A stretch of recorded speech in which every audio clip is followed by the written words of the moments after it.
sister beating up, threatening to shoot her, members of her family, and threatening to kill her. We are here today because Bobby Martinez was stalking Deborah Ramirez. This is not just harassment. Don't be fooled. This is harassment over and over and over again. We prove to you, beyond a reasonable doubt, all the elements of stalking. Now, Mr. Lyles in a little bit will get up here and really get into this, but all we have to prove, and what we did prove to you, was that on or about July 9th, 10th, and 21st of the year 2019, in Bexar County, Texas, the defendant, Bobby Ramirez, intentionally or knowingly, on more than one occasion, and pursuant to the same scheme or course of conduct, harassed or threatened Miss Ramirez, and she felt harassed, and she felt threatened. And a reasonable person would have felt harassed or threatened, because when someone comes to you and tells you that they're gonna fucking kill you, you're gonna feel scared, you're gonna feel threatened, and you're gonna feel harassed. And that was done over and over and over again. We've brought you evidence to prove every single one of these elements to you beyond a reasonable doubt. All the defendant has is smoke and mirrors. When you walked into this courtroom, you didn't tap the door and leave your common sense outside. You brought that with you. Defendant's gonna try and say, he was just looking for his wife, Sabrina. That doesn't explain why he kept showing up, calling Sonic over and over again. And when he was told Sabrina wasn't there, told Deborah, I know where you live, I'm gonna get you, you're gonna get what's coming to you. Doesn't explain why he started calling AJ, the owner, threatening him. It doesn't explain why he started driving by Deborah's house over and over again, every single day, yelling out the window that he was gonna kill you. I'm gonna fucking kill you. That's what he was saying over and over again. That just doesn't make sense. He said, I think in the video, that Deborah's house is on his way to the library, or it's the route he takes every single day. We had a map that was circled. We had an officer that explained the area to you. He told you that Deborah doesn't live on a through street. It dead ends or tees off, whatever word you want to use, at either end. The defendant gave his address. We circled that on the map for you. That was north of Deborah's house, along with the two libraries that he said he was going to that were north of Deborah's house. The only way that he went to Deborah's house was to go out of his way down that street to threaten and harass her. The fact that it was on his way and the route he takes every day, that is not reasonable. Now, this was gone over a little bit in the jury instruction, and we're going to go over it again. I'm going to say the witnesses couldn't remember the exact date. We talked about this during voir dire. This was almost now 2 years ago. A lot has happened since then, and the exact date is hard to remember when you're getting threatened and someone is showing up every single day and putting you in fear. But what we do have is we have evidence of the dates along with their testimony. It's on or about, but we have 911 calls with timestamps on them. We have a picture from the Sonic that on the top says July 21st. That, the exact date, it's not an issue. We're gonna get up here and try and blame the victim. She didn't get enough evidence. She inserted herself into the situation when she got in between Bobby Martinez and his wife. She didn't deserve to be threatened. She was not trying to build some super case against him despite his thoughts to get him. She just wanted to be left alone. She wants to be able to go home, sit in her front yard, and go to work in peace. The two places you spend the most time are your home and your job. And when you can't even go to either of those two places and feel safe, that's not her fault. The actions and the person to blame in this situation is sitting right over there, and that's Bobby Martinez. There was a line of questioning that the defense counsel was going down. They asked Jermaine and Deborah if they went to somebody and ask them what they needed to tell the police to get them to arrest Bobby and things like that. They kind of had a confused look on their face and said no, and we had an issue. We called the police and they came out. The officers all said that they believed their story, Deborah and Jermaine. They found them credible. They didn't believe they were coached. They didn't feel it was rehearsed.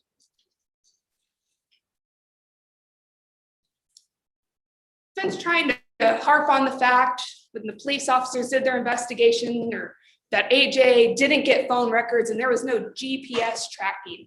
Again, we talked about this during voir dire. This isn't CSI. This isn't Criminal Minds. No one has a computer guru that you can call and they magically get this information within seconds. You had the investigator and officers tell you, in order to get that information, they have to get a warrant. That takes time. They have to create a warrant. They have to take it down to the judge, get signed, send it off to the electronic communication company, AT&T or whomever.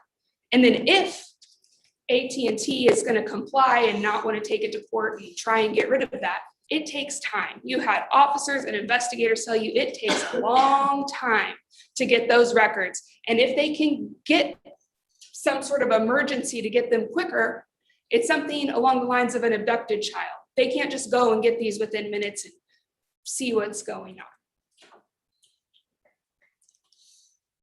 They tried to, during their questioning, make it seem like Deborah didn't feel threatened. She got on the stand and told you she was scared for her life. Jermaine got on the stand, said they were scared. They were scared for themselves. They were scared for their kids that lived at the house. Officer Kalunga, who responded to Sonic, she used the word frantic in her testimony. She said Jermaine was freaking out. They were scared. When Officer Jewett showed up to the house, they left their house that night that he showed up because the defendant kept showing up and they were scared, so scared that one of the places you feel safest in your house, they had to leave. Officer Gatton, when she showed up, she said they had a nervous demeanor. Jermaine and Deborah, they were visibly upset, and that's understandable because they were scared. They got up on the stand and they told you they were scared. They were scared. They felt threatened. And lastly, he says a little bit, and when you saw him in the back of the police car, he doesn't even know these people. He doesn't even care. Sabrina can sleep with whoever she wants. He doesn't care. His actions prove that he does care. When you repeatedly show up, start threatening people, when you call corporate, when you email corporate, when you say you're going to call the Better Business Bureau, the EEOC, the Texas Workforce Commission, you start threatening everybody, the boss, her co-manager, the people you think she's sleeping with. Those are the actions of someone who cares. He cared. But let's delve into his conspiracy theories that everyone is sleeping together. Sabrina, Deborah, AJ, Jermaine, he mentioned in the letters he wrote that his own sister was involved and everyone's sleeping together at Sonic. No one's cooking burgers over there or bringing people shakes. They're just over there doing whatever they're doing, even if that's all true. You still can't stalk someone. You can't drive by their house. You can't bang on the windows to get in when they've put policies and procedures in place for when Bobby Martinez shows up, that during operating business hours, that place closes and locks their doors. Because you can't stalk someone, even if that's true. We brought you evidence to prove every single element. Now, Mr. Lyles is going to get up here in a little bit, and he's going to go over all of these exhibits and show you that they prove beyond a reasonable doubt that Bobby Martinez stalked Deborah Ramirez. What's not evidence, what I say up here, what defense counsel is going to get up here and say, the questions they ask, that's not evidence. Testimony is evidence. What those people got on the stand, the witnesses, the officers, that is evidence. The videos, the jail call, the pictures, the emails, the letters, that is the evidence you can consider. Beyond a reasonable doubt, We proved our case to you beyond a reasonable doubt. When you get back there and you're deliberating, ask yourself these 3 questions. Do you have a doubt? Is that doubt reasonable? And does it go to one of the elements that we have to prove? If the answer to just one of those questions is no, you have to find the defendant guilty.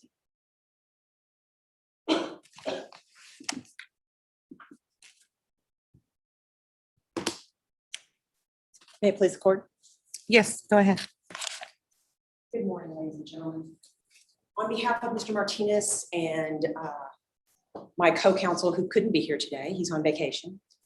We want to thank you for your time. We appreciate the attention that you have paid. You are giving Bobby Martinez his day in court. That's something that he's waited for a very long time. You know, when you step into the role of a juror, you step into our world here in the criminal justice system. You are all of a sudden inserted into other people's lives, other people's stories. You get to see how they live. You get to see who they're married to, how they operate. And, you know, that's not always something that we want to see. These are people that maybe you wouldn't encounter in your everyday life. And now you're exposed to something that maybe you'd rather not be exposed to. And, you know, with Bobby Martinez, you may not like him, and that's perfectly fine. You may not like the way he looks. You may not like his tattoos. You may not like the way he speaks, and that is perfectly fine. All we're asking you to do today is do what you swore to do in your oath, which is a true verdict you will render based on the evidence in this case. And the judge gave you the charge. You know that the state has the entire burden as to each and every element to prove stalking. And she gave you the charge, and I'd like to just very briefly, so it's a lot of words, go over that with you. So the first page is just the law of stalking, and you will recall, and you will have this back in the jury room with you, you'll recall that it has to be more than one occasion. It has to be a scheme or course of conduct. It has to be directed at a specific person, okay? And in this case, one of the ways that you can harass someone as a basis for stalking is you can threaten bodily injury. So bodily injury, I'm going to beat you up. Bodily injury, the judge has the definition here. Serious bodily injury means you're going to create a substantial risk of death or that causes death. So if I point a gun at someone and say I'm going to shoot you, I have the present ability to cause their death. They are at a substantial risk of death. If I don't have a gun and I'm pointing my finger, I am not causing them a substantial risk of death. You go to page 4, that is exactly where you have to hold the state to their burden. That is the blueprint for the jury. It gives you the dates. It's on or about. We don't have any problem with that. It's on or about July 9th. It's on or about July 10th. It's on or about July 21st, all of 2019. In each of these paragraphs, it lists that laundry list of annoy, alarm, harm, all of those things. But it also lists the intentional conduct that they have to prove that Bobby Martinez participated in. In paragraph 1, it's July 9th. He has to have threatened bodily injury specifically to Deborah Ramirez, not to Jermaine, not to AJ, not to Mr. Chavarria, not to anybody else. It has to be specific to Deborah Ramirez. On the 10th of July, they have listed and they have alleged that his conduct, that he threatened serious bodily injury to Deborah Ramirez. On the 21st day of July, they say that he threatened to inflict serious bodily injury again.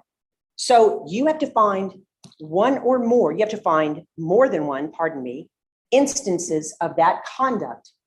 And they have to prove that to you beyond a reasonable doubt as to each and every element.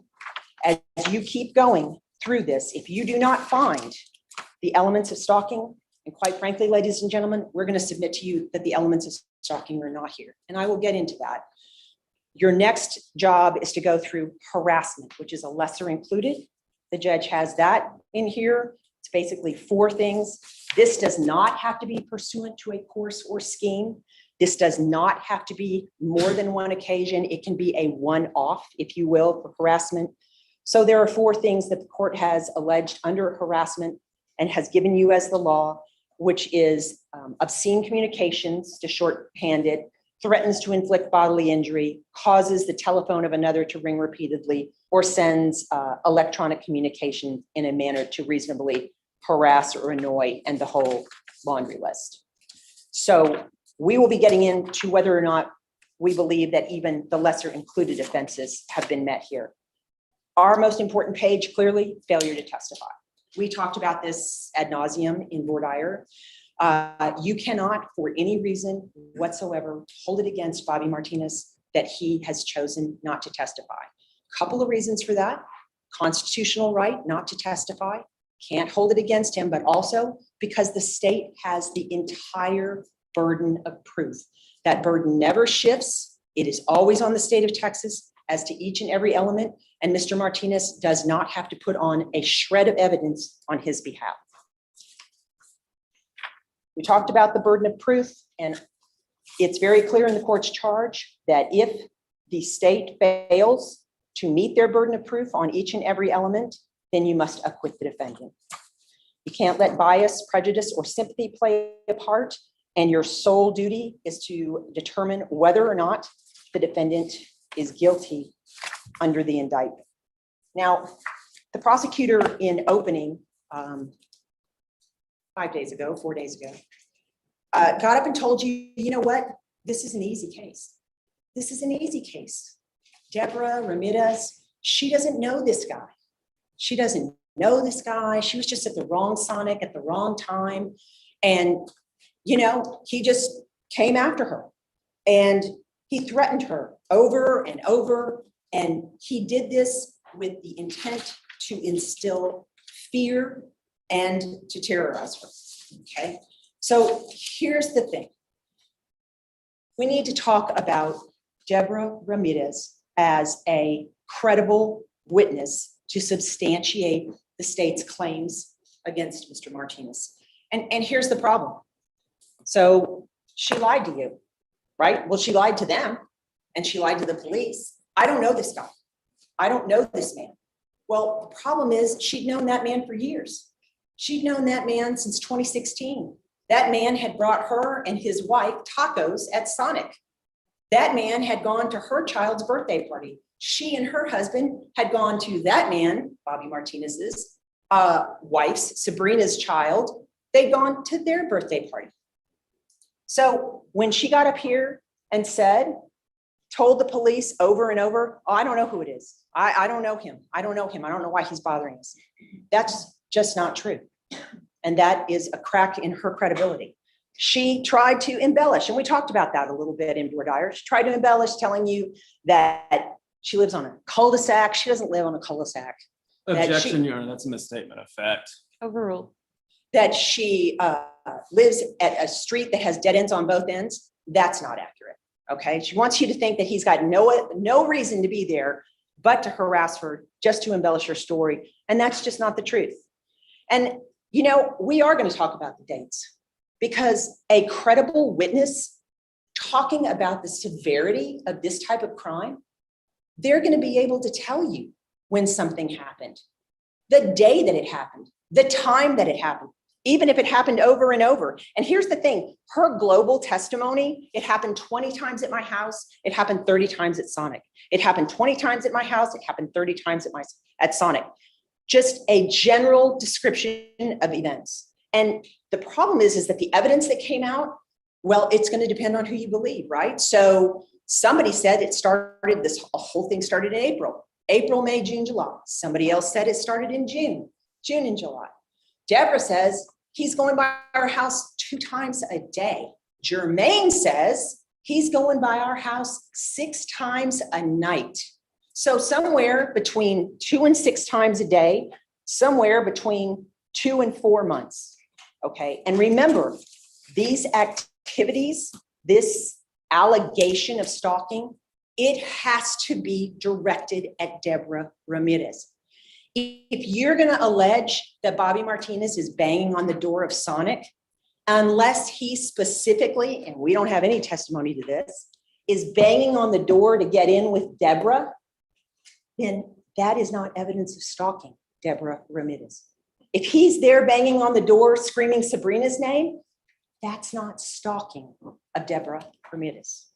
So because Deborah can't give us dates and she can't give us times of this event, the state has to rely on the police, right? So they have to call these officers in to tell you when somebody told them a story, okay? Because they weren't there.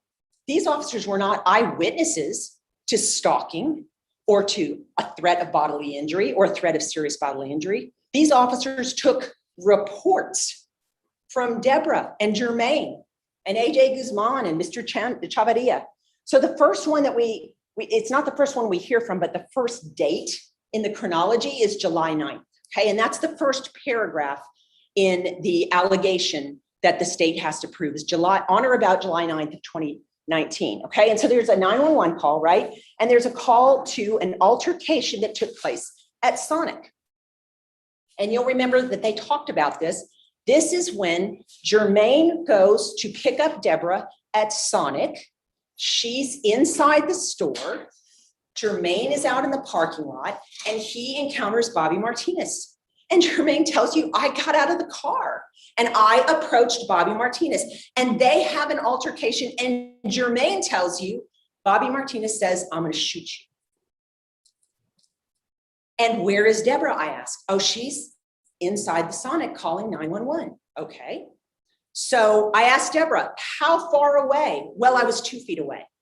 Well, why don't we look in here? How far away? Well, maybe it was more like 10 feet to the council table. Well, maybe then Jermaine was maybe another 8 feet. Maybe he's 18 feet.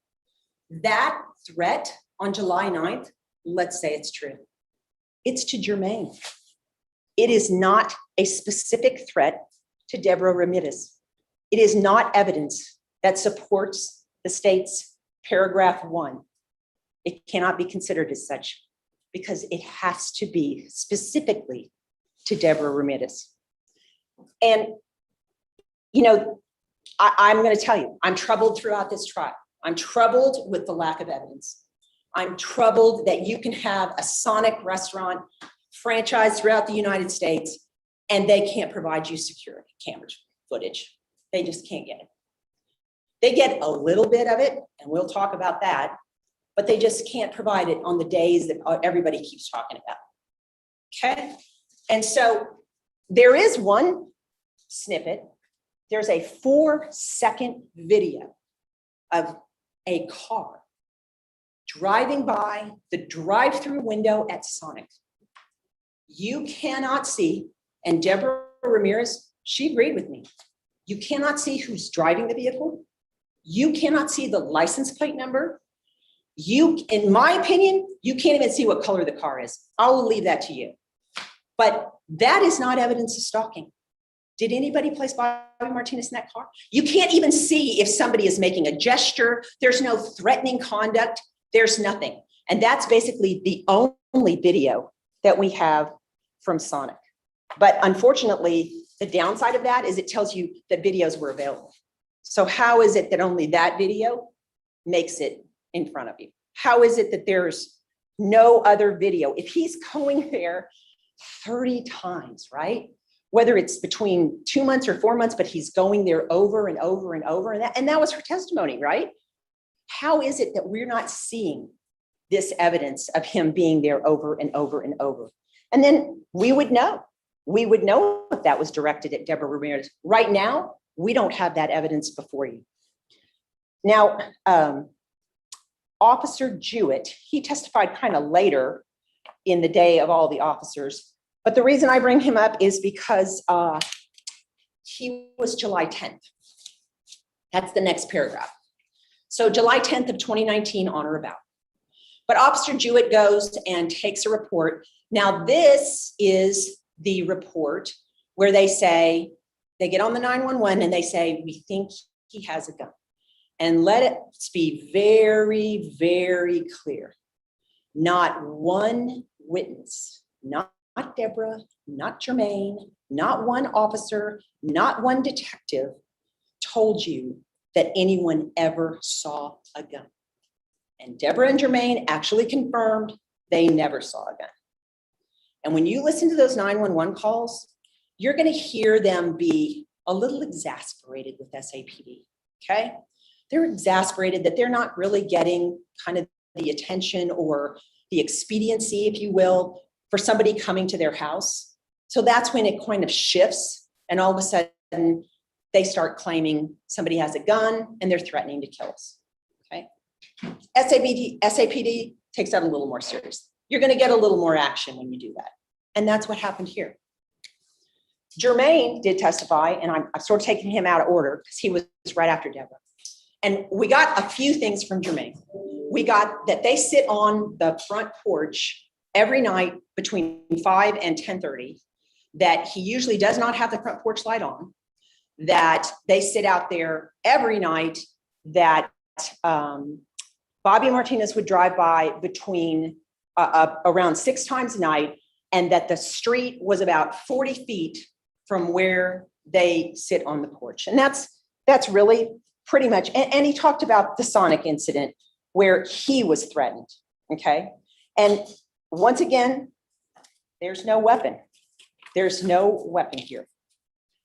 Now, interestingly enough, that call to Officer Jewett and the reporting of this arm going across the cab of the truck or in the vehicle, and something covering the hand, and it's dark, and we thought it might be a gun.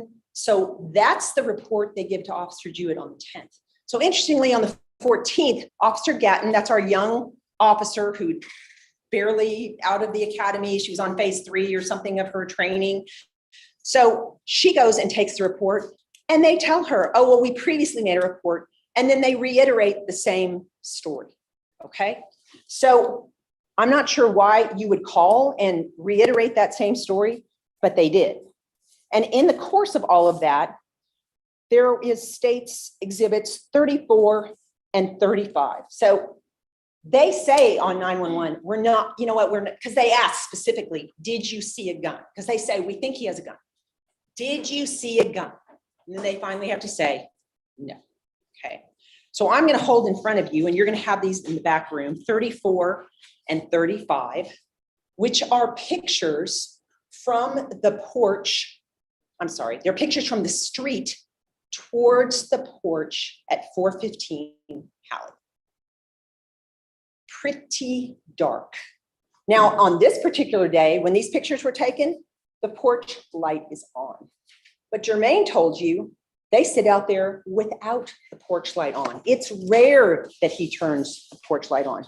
So that begs the question, if it is this dark and somebody is driving by their house from 40 feet and they're sitting in the dark on their porch, would anyone even know they were there to yell a threat at? And Deborah told you, right, that he would play, Bobby Martinez allegedly would play a bunch of loud music to get them to come out if they weren't out there already.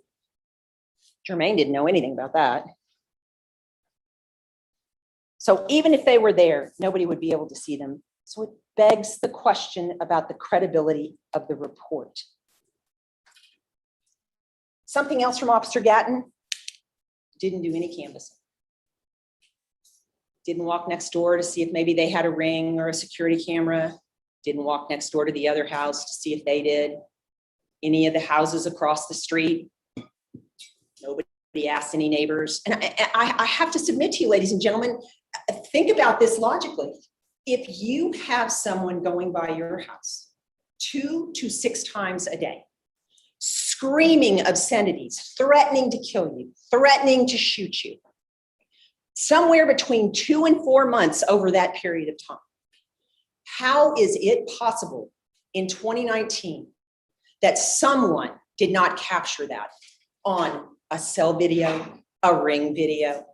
How is it possible that an uninterested witness neighbor couldn't come forward and say, Yeah, boy, that was a terrible time that summer. That guy, we couldn't get rid of him. He kept going up and down the street. He was screaming all kinds of stuff. We have no evidence of that.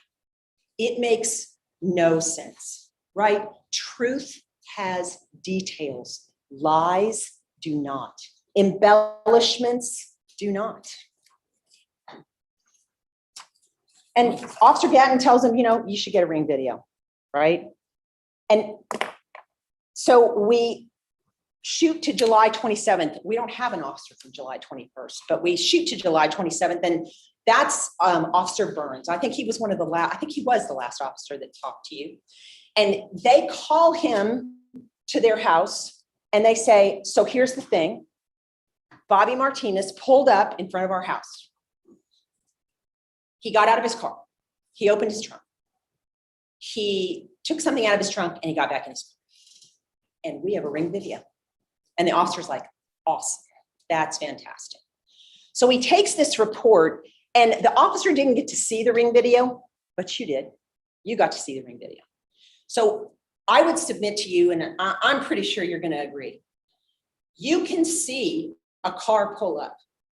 You really can't tell what color the car is, but you can see it. And it's a sedan. You can see a figure get out of the car. You can see that figure move towards the trunk. You can actually see the trunk go open, and you can see the trunk shut, and you can see the figure move back towards the car. You can't identify the make or model of the car. You can't identify the license plate of the car. You can't identify the individual.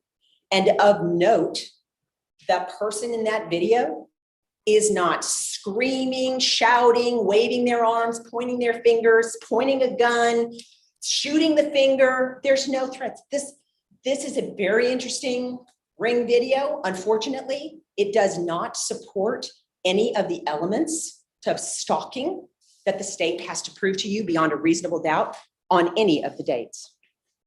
So we get to AJ Guzman. So here's a guy that is a co-owner of a nationally franchised restaurant who told you that he did have care, custody, and control of the security cameras, that he could log onto a computer and pull those up, that he actually had AT&T that sponsored his phone. That's who his landline was through. And for whatever reason, he couldn't download those videos. This is not 1983 when the internet was invented, right? This is 2019. And he can't download a video, upload a video to a cloud, email a video. He didn't bring anything to you. And they're talking about, oh, it takes so long to get warrants for phones. Guess what? If you voluntarily produce your records, you don't need a warrant. You can get the phone records. He could get the phone records probably online. That would pretty much show you whether Bobby Martinez was calling 100 times a day or whatever they're alleging. Here's the other problem, though. Let's say Bobby Martinez was calling. What if Bobby Martinez is calling and asking for Sabrina? Then he's not calling to harass Deborah Ramirez. It's not directed at Deborah Ramirez. And let's be clear, Sabrina Palopos, who the state could have called, they have subpoena power. If you wanted to hear from her, they could have called. She is the theme of this show. She is the one that he wants to talk to. She is the one he thinks is having an affair. She is the one that he wants to speak to on the phone or he wants to see. Their marriage is breaking up and he wants to talk to her. This isn't directed at Deborah Ramirez. Now, I gotta say, I heard Mr. Guzman's testimony, and as Ms. Meza said, what we say up here is not evidence. It's what comes from the witness stand. And I gotta tell you, I don't recall, I do recall him saying that he was at Sonic pretty much every day. 5 days a week, maybe 6 days a week. And sometimes he'd leave at like 11 and sometimes he'd leave at 5. So he's the co-owner, manager of that Sonic. He tells you he's there every day, okay? And he tells you he only sees this guy twice. This guy who's coming day after day after day, beating on the doors, calling, coming in, flipping trays, angry, acting out, doing all this stuff, causing altercations in the parking lot, driving through the drive-through. Oh, I like this one. Climbing out his car window, attempting to dive through the drive-through window, which we don't have any evidence of or any, that would be great video. Anyway, he sees his guy twice. And Deborah says he's coming like every day. And this guy sees him twice. He doesn't have an office. I asked him, you have an office there in the back? No, I have a desk. I have a desk there. How is that possible? That doesn't jive. That doesn't make any sense whatsoever. And it puts a ding in the credibility of Deborah Ramirez. I'm sorry, but it does.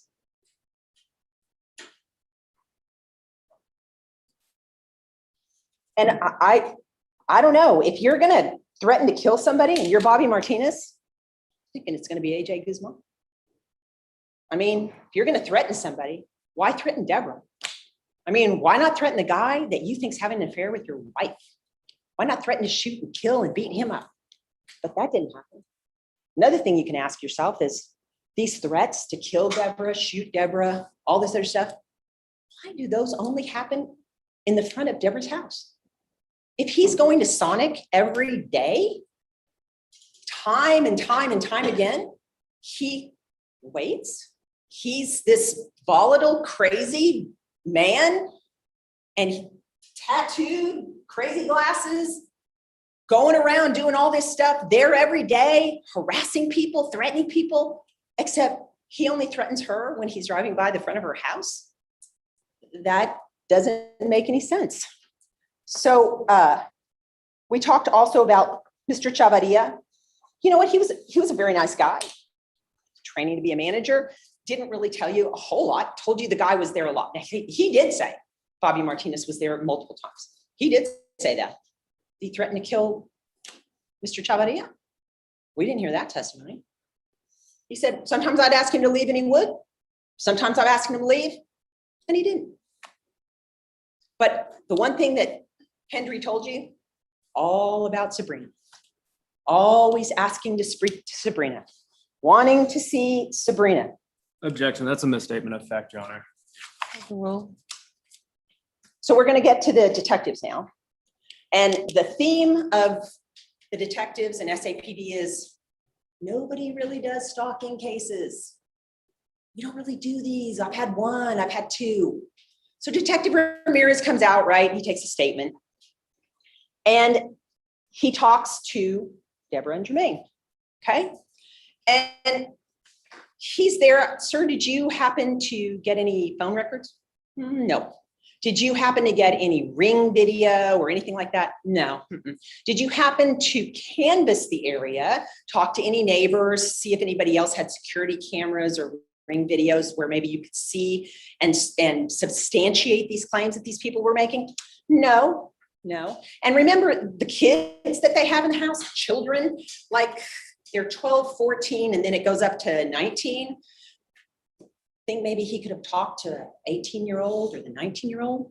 You think those guys don't have cell phones?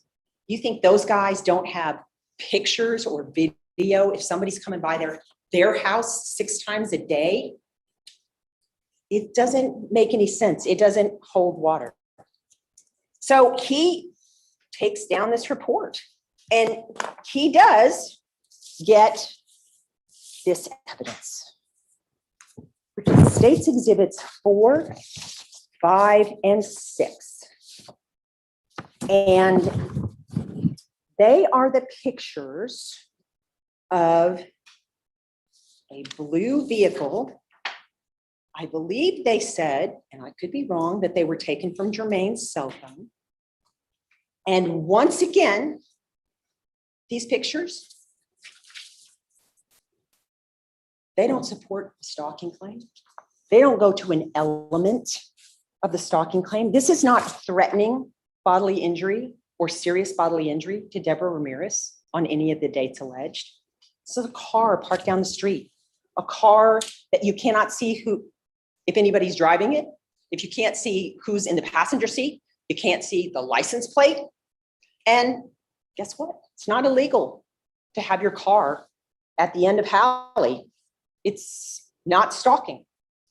And so Officer Ramirez, or I'm sorry, Detective Ramirez, he packages his stuff. He doesn't do any follow-up, right? I mean, he admitted it. And he sends it down the line.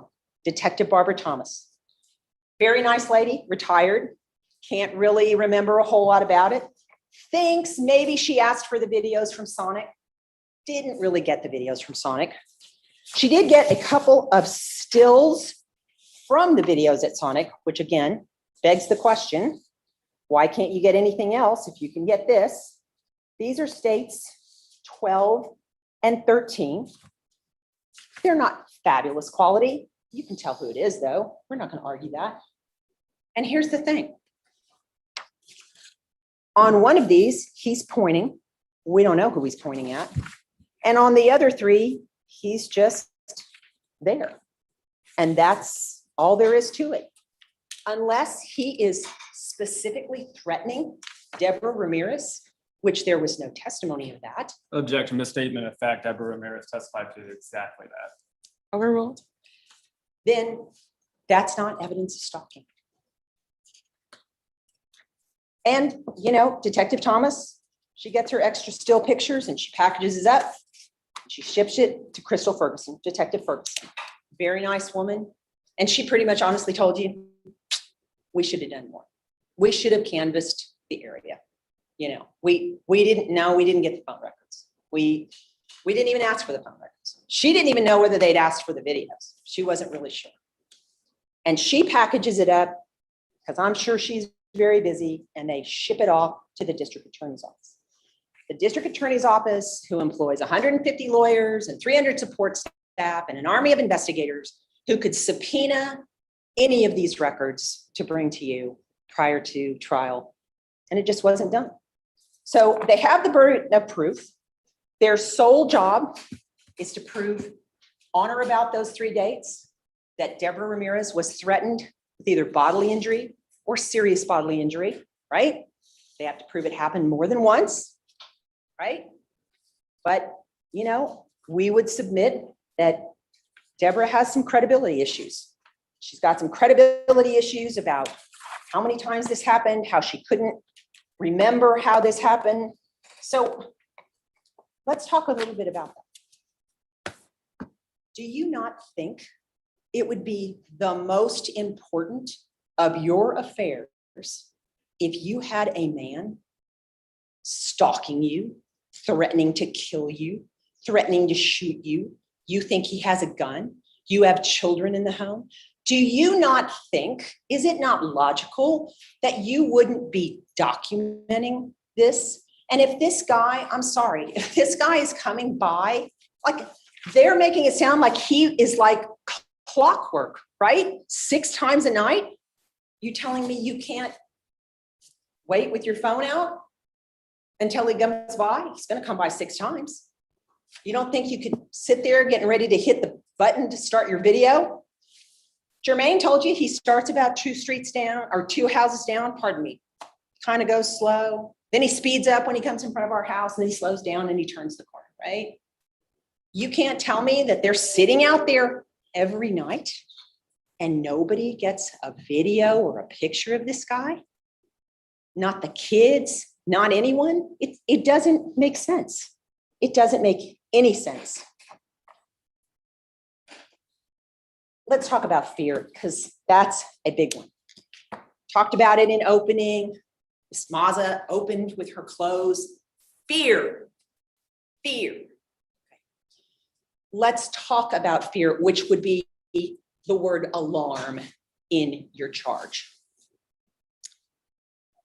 If you were a reasonable person being stalked by this man, Bobby Martinez, And he is going by your house between 2 and 6 times a night, threatening to shoot you, threatening to kill you, threatening to beat you up, holding his arm out like maybe he has something in his arm. Are you gonna sit on your front porch every night between 5 and 10:30, 7 days a week, while this is going on? Every day for 2 to 4 months, this is going on, and you are so scared. You have your children out front. You have your children out front, playing on their scooters. We cook out front. We congregate out front. Relatives come over. You're doing this in the front yard, really? You are so scared of this guy that you're just gonna hang out in the front yard? That makes no sense. That is not someone living in fear. And you'll hear that phrase, which is interesting. I'm in fear for my life and that of my children. I'm in fear for my life and that of my children. If you were truly in fear for your life, you would not be hanging out in the front yard every night while this guy drives by 6 times and threatens you. It would not happen. It did not happen. So respectfully, I would submit to you that that is not what's going on here. I also want you to please listen to those 911 calls. I want you to. She's so monotone and matter of fact about those. Yeah, I need police here at Sonic. We're having a disturbance, just pretty matter of fact. And she's pretty matter of fact on the stand. Didn't look at you much, kind of talk low, told you what was going on. Really didn't seem too emotionally upsetting, just kind of relaying what she said previously. And the thing about that, the state's going to say, well, that was 2 years ago. That was 2 years ago. So, she's kind of put it behind her. So, she's good to go, right? Here's why you know that that's not true. Because you all of you, were in the central jury room on Monday. And you heard at least 3 women talk about the horror of being stalked.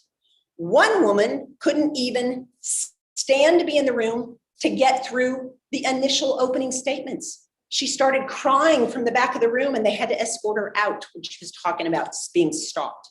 2 other women brought it up when asked, and they started to talk about it and got so emotional and choked up, they started to cry. That's fear. That's the fear, not what you saw here. Phone calls, going to touch on this. They could have brought him to you. Mr. Guzman could have brought him to you. There were phone calls going on with Deborah's phone. She could have brought him to you. I didn't need a warrant for that. If, again, those phone calls are for Sabrina, then they're not directed specifically at Deborah Ramirez, and they do not support the state's indictment.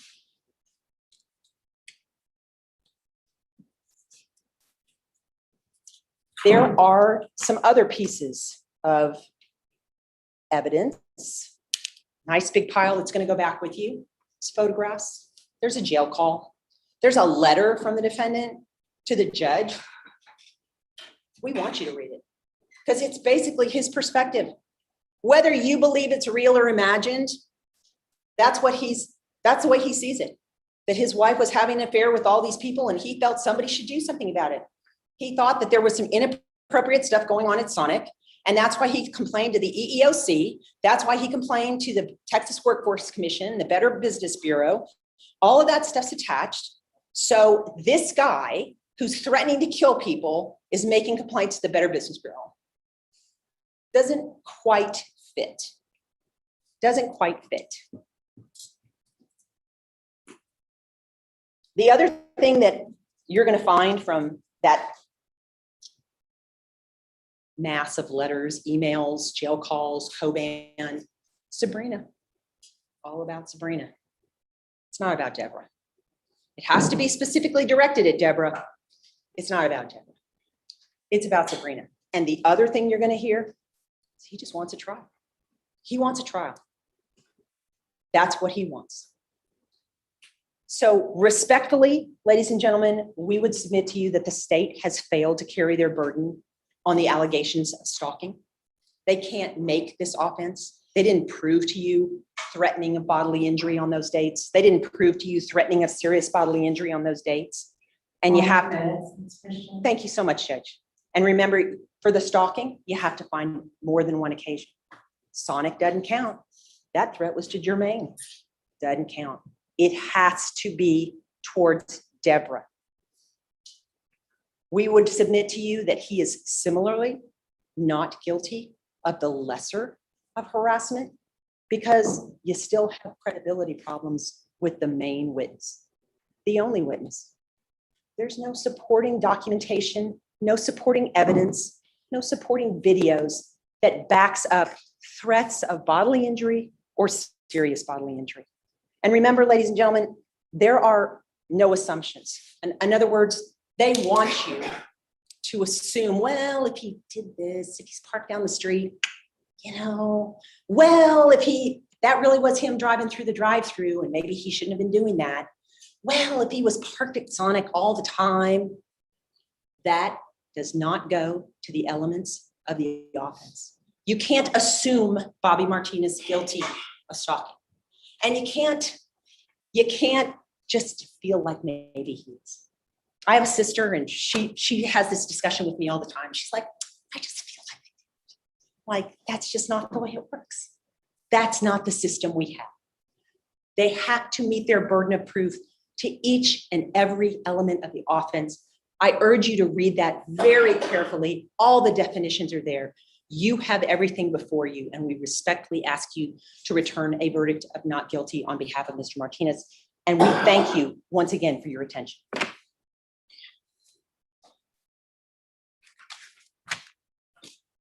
Water? Yes. Yeah. Can we get the juror a water, please? Does anybody else need a water? All right. State, as you get ready for the rest of your time, Ms. Meza did use 10 minutes. Thank you, Judge. You're welcome. May I proceed? Yes.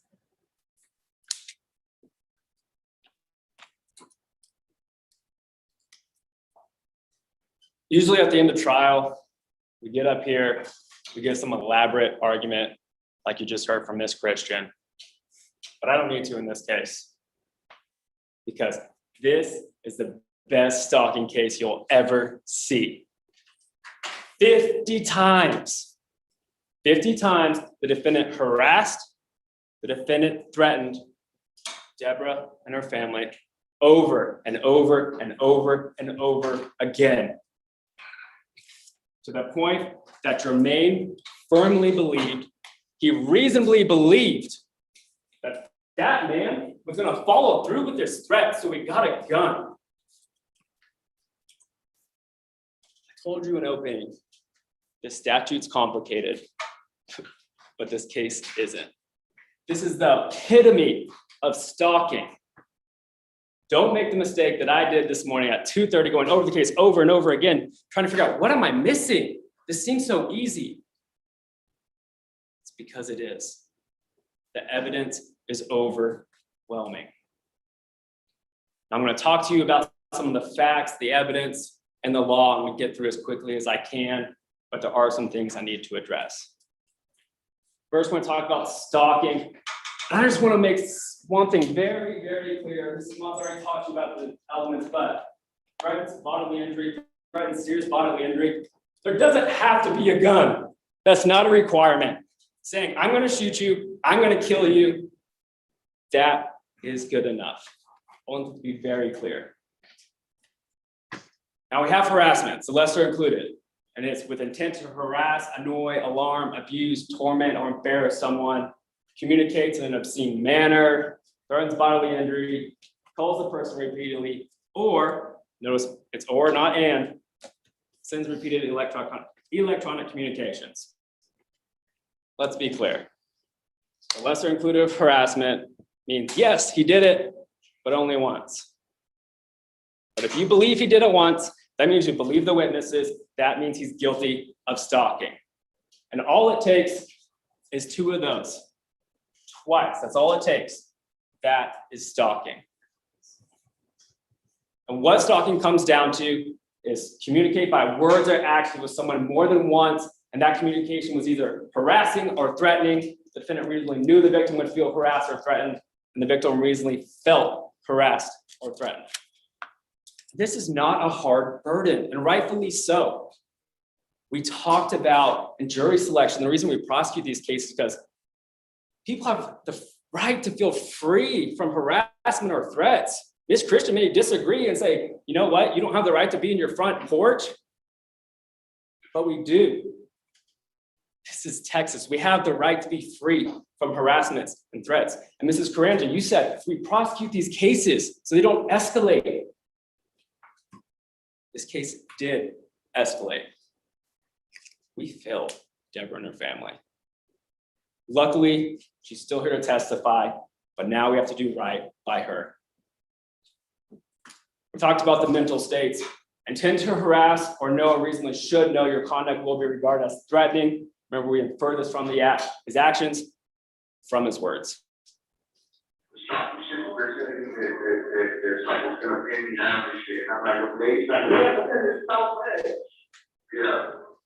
In case you missed it.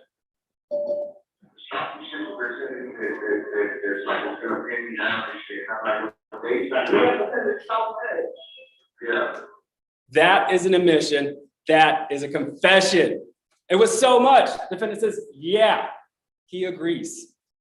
Even if you discard all the evidence we brought you, you still have his admission. Remember, you do not have to intend to stalk the victim. Judge, we're gonna object. That a is mistake sustained. of the law. That is sustained. Move along. Get that off. That is sustained.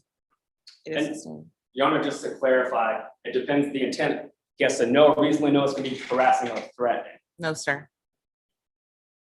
Let's talk about our burden. Our burden is beyond reasonable doubt, and we embrace that burden. I told you during jury selection on Monday that we go into every case with a presumption of innocence, right? Well, 30 minutes into this case, that presumption went out the window. And we know beyond reasonable doubt isn't beyond all doubt. It's not 100%. And it comes down to 3 questions. Do you have a doubt? Is it reasonable? And does it relate to an element? There's no questions in this case, but this is the law. Let's talk about reasonableness. Let's say that the defendant's conspiracy theory is completely true, that Deborah, Jermaine, AJ, entire Sonic Corporation, the San Antonio Police Department, Bear County Sheriff's Office, probably myself, are all in on it to get him. It doesn't matter. He is still guilty. We talked about guilt, innocence versus punishment. And remember, this is a guilt, innocence phase. Your only question here is, did he do it? The answer is yes, you must convict. Sympathy and bias, that goes into the punishment phase. And I understand you may feel bad from like, he's not the brightest guy or his wife left him. That's okay, that's natural. But you can't consider that during deliberations. That's for the judge when we get to punishment. That's when we consider that. And let's talk about the evidence. And during the cross-examination, mostly Mr. Bancroft, he attacked the investigation. He attacked, we want warrants for the cell phone. We want pictures of the crime scene, all this stuff. Attacking the investigation. Mr. Bancroft was friends with like half the police officers. But if you notice, he wasn't attacking the guilt or innocence. And let's talk about the thing that Mr. Bancroft said made this a much better case. The Ring doorbell video. Yeah, we have a great case. Thank you. We have testimony. When we get into that, it's the best evidence. Photos of the defendant driving. You heard Jermaine say, yeah, that's definitely his car. It has a 22-inch rims. Remember, he was jealous of it. There's no question that's him in there. We have the video of defendant at Sonic. We have the 911 calls. We have the defendant's admission to patrol cars actually twice. We have 2 admissions. We have the body worn cameras. We have the defendant's admission on the jail call where he admits to stalking. We have the emails and the letter. Let's get into those. He says, the way I found out about this affair is I snooped and found Mr. AG, I believe, asking for my address, but using a dummy number. Snooped, something that a stalker would do. Miss Deborah, knowing and shutting the drive-through window and walk off on me being rude and using vulgar language. But wait, when he was talking to Officer Burns, he said he never talked to Deborah. Well, both those things can't be true. To be waiting on a response, I want something done. I will pursue this till the death of me, my family, my wife, my kids, gone. It doesn't matter where the period is in the sentence. Is that the kind of person you want driving past your house, threatening you, threatening to kill you, threatening to shoot you? And his letter. And I want to be very clear about something. The burden rests on the state. The defense has no burden to put on any proof. And the defendant's going to talk about he has all this evidence, right? And defense counsel just said, oh, the state could have subpoenaed Sabrina. Well, your testimony, they went out, they had investigated, they went out looking for her just like we did. Judge, we're going to check that shifting the burden. Like I said, not shifting the burden's on us. But there's testimony. Can we get a ruling on that, Judge? Overruled? There's testimony. They sent an investigator looking for Sabrina. No one can find her. I wonder why. In the letter, it says, I found out later my wife was also cheating with Deborah Ramirez and Jermaine Garcia. Also a pic and proof of the sexting back and forth. And various encounters speaking about meeting in motels and spanking Deborah, asking my wife.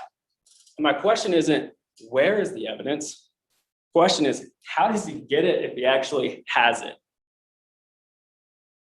I have pictures on the phones and proof. All these messages have Deborah's original phone number. Again, focused on Deborah. I found out Deborah, Jermaine, my sister, AJ, a guy named Emilio now. Sabrina, my wife, tells Deborah, again, focused on Deborah. And in that letter, you're gonna see something about a car and there's receipts in there. It doesn't really make sense, but he's still focused on Deborah. I later found out my sister and my wife had an affair. So now his sister's in on the affair as well. And lastly, this all started with AJ Guzman. And all the witnesses testified, yeah, at first, he thought Sabrina and AJ were hooking up. But then his focus shifted to Deborah. He locked on, he targeted her, and only her. Let's talk about the witnesses. We first heard from Deborah Ramirez, and she got up on that stand and she told you the truth. She was honest. She said, yeah, I can't remember dates. And she's an apathetic person. They don't always show emotion, but you could hear it in her voice. He stole my peace, that's what she said. He stole my peace, and only you can give it back. And then Jermaine Garcia got up there. We know he was threatened by Bobby Martinez. He witnessed the drive-bys to the point he was so in fear for his family, he had to borrow a gun. Thankfully, he didn't have to use it. We have AJ Guzman, so that he said the employees were shocked. There's numerous complaints. You actually heard testimony that the defendant would avoid him. So remember the testimony that defendant would park at Sonic, he'd watch Deborah go in to open up the store, specifically watching her and only her go in, and then he would call. You heard AJ say, well, if I was there, he knew my car because the time I took my dad's car, yeah, he showed up. The defendant avoided him. He said the employees were shocked, numerous complaints, dozens of incidents, and Deborah did not initiate. It was all Barbie Martinez. Henry Chavarria, he testified, yeah, I was there 4 to 5 times a week. The defendant would show up and he called constantly, but only when Deborah was there, not Sabrina. And why would he lie? You heard the defense cross the witnesses about some lawsuit, right? That he's suing these people who he thinks had an affair. Well, guess what it takes to initiate a lawsuit? Someone has to be served. So they would have known about it if they were involved in a lawsuit, but they're not. But even say they were, let's pretend there's a lawsuit out there. Why would Hendry lie? He's not in on this affair. He's not in the lawsuit. Why would he lie? Why would any of them lie? Do you think Deborah wanted to get up on that witness stand? You think that was easy? And defense said that I was going to get up there and say, oh, her memory wasn't great because it was a long time ago. No, her testimony was just fine. It was consistent and is corroborated by the police officers who I want to talk about. And after we called the lay witnesses, at that point, we've proven our case beyond a reasonable doubt. We did something called call to cross. We called the police officers so that defense could cross them. If you notice, we only asked a few questions and we passed them along. They got cross-examined. At that point, we've proven our case. This is icing on the cake. Detective Ramirez thought the victim was being honest. He said he had a vibe, a gut feeling that she was being honest. He has experience and he believed her. So we got a warrant for the defendant's arrest. We got Barbara Thomas. She was retired. She got confused about her report and the numbering. But you know what she saw? She got the case with Sabrina.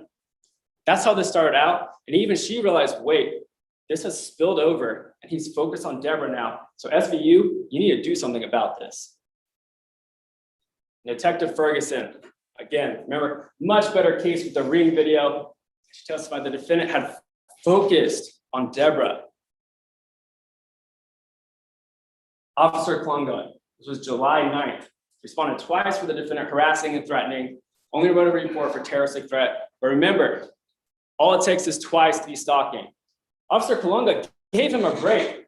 If you want to watch her body worn camera, you can see she's on the phone with him. She's saying, Bobby, you can't come here. You can't come here. She gives him a criminal trespass warning. She gives him a break. But he continued to harass and threaten. And Officer Jewett, if you watch his body camera, you can see the victim's terror, how they were scared. And yeah, they thought that was a weapon. You hear him say, he's known to carry a gun. He thought it was a weapon, and rightfully so. Officer Gatton, a rookie cop on her third phase, even she knew this was stalking. And yeah, the San Antonio Police Department, they don't do many stalkings. We hardly see them. But this was the case. This was the one they filed because this went too far. This is where you have to step in and actually do something. And Officer Burns, heard the defendant confesses twice in his car. And be on the lookout for it. They've been looking for this guy. And there's no reason to drive past the victim's home. Now, whether you want to call this a dead end or a T, I believe I misspoke and said it was a dead end, but the T's off, right? There's no reason to drive through there on Haley Avenue, especially when the defendant lives far north. And again, the libraries are even north of that. There's no reason.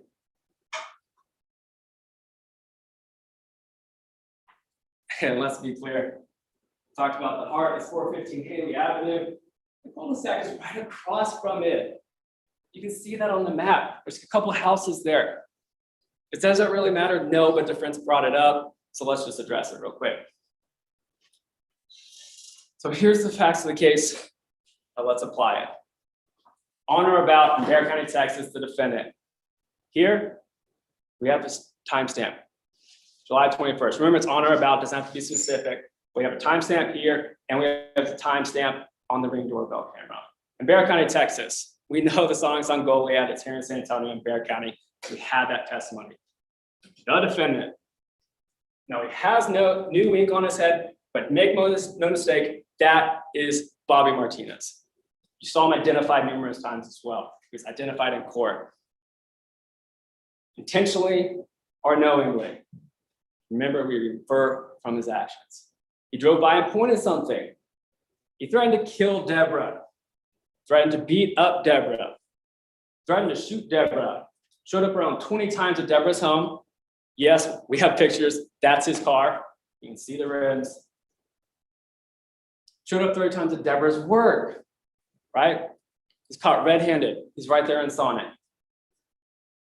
On more than one occasion, pursuing the same scheme or course of conduct. We know, Deborah said, somewhere around 50 incidents. If someone drove past your home every day, you'd probably lose count. But guess what? That's a whole lot more than 2. Jermaine said 6 to 9 times when he saw him there. And then when he saw him, he'd come back and forth. Remember, he got threatened as well. We have AJ, he said there's dozens of incidences. Sonic said he got violent. He called Sonic daily. Hendry said 4 times per week, but only when Deborah was there. And harasses or threatens to harass. And here he's saying, you better not be lying to me and pointing. And if this man drove past your house like this, and he threatened to shoot you and threatened to kill you, what would you think was under the towel? What would a reasonable person think? Because the victim felt harassed or threatened, a reasonable person would have felt harassed or threatened. There is a reason the 14 of y'all are on this jury, because you're reasonable. That's why we picked you. How would you have felt? So where does that leave us? We've proven our case beyond reasonable doubt and then some. End this nightmare for Deborah and her family. Because I don't have the power, the judge doesn't have the power, only you have the power. So rise up, stand up for Deborah and her family, uphold your oath as jurors, and find that man guilty.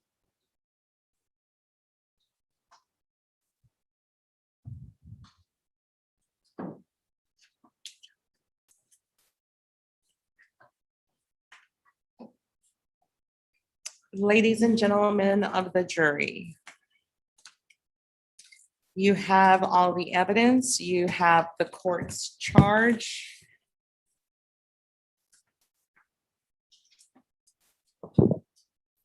That I'm going to hand to my bailiff.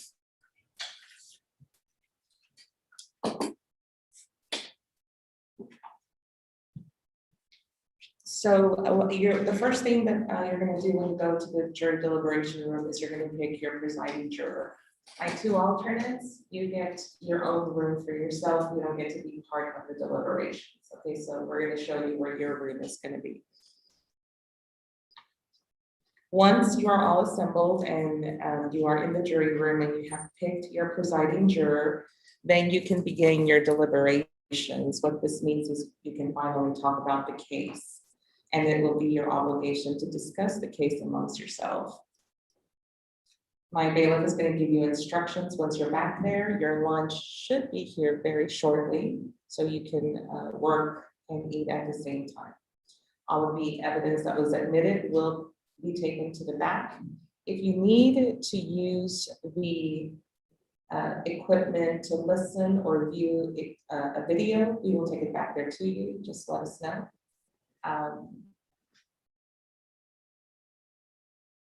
We'll wait for you to ask for it. But if you already, once you select your presiding juror and you already know you want to use the equipment to watch some of that, please let us know. It does take a little bit for us to shut it completely down, take it to the back, and bring it back up. It's a big computer system. So with all of that, everybody please rise for the jury.